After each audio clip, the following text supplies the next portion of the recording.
আমি বানাবো ওটসের অমলেট। এরকম অমলেট বানিয়ে সকালের নাস্তা বা স্কুলে টিফিন হিসেবে দেওয়া যায়। আলপনা হোম কুকিংয়ে আপনাদের সকলকে স্বাগত।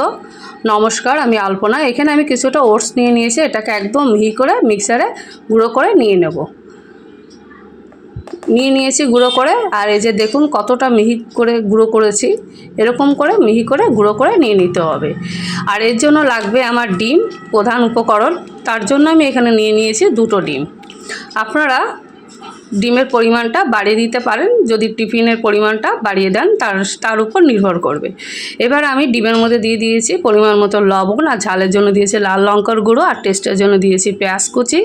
আর আমি যে ওটসের গুঁড়ো করেছিলাম সেখান থেকে 3 চামচ, ওই যে বড় চামচে 3 চামচ ওটস নিয়ে আমি ভালো করে ব্যাটার তৈরি করে নিয়েছি। এবার এদিকে তাওয়া বসিয়ে দিয়েছি, একটু অলিভ অয়েল দিয়ে তার মধ্যে সামান্য পরিমাণ বাটার দিয়েছি। সেটা আপনাদের ব্যাপার, যা রান্নার তেলও ব্যবহার করতে পারেন বা শুধু বাটার ব্যবহার করতে পারেন। তো আমি তেলটা গরম করে নিয়ে আমি হাতায় করে, মানে ছোট চামচের যে চামচগুলো, এরকম করে 2 চামচ ব্যাটার নিয়ে আমি এইভাবে গোল গোল শেপ করে আমি তৈরি করে নিয়ে নিচ্ছি ওটসের অমলেট।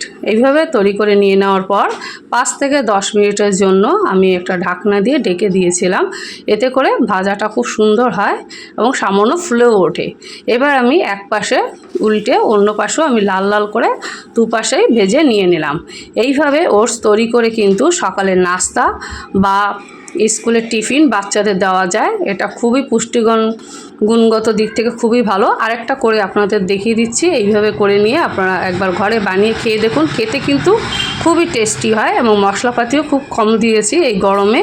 এই ধরনের টিফিন বাচ্চাদের খুবই উপকার এবং সকালের নাস্তাও খুব ভালো। তো প্রত্যেকে ভালো থাকবেন, আর যদি ভালো হয়ে থাকে একটা সাবস্ক্রাইব করে দেবেন, পাশে থাকবেন।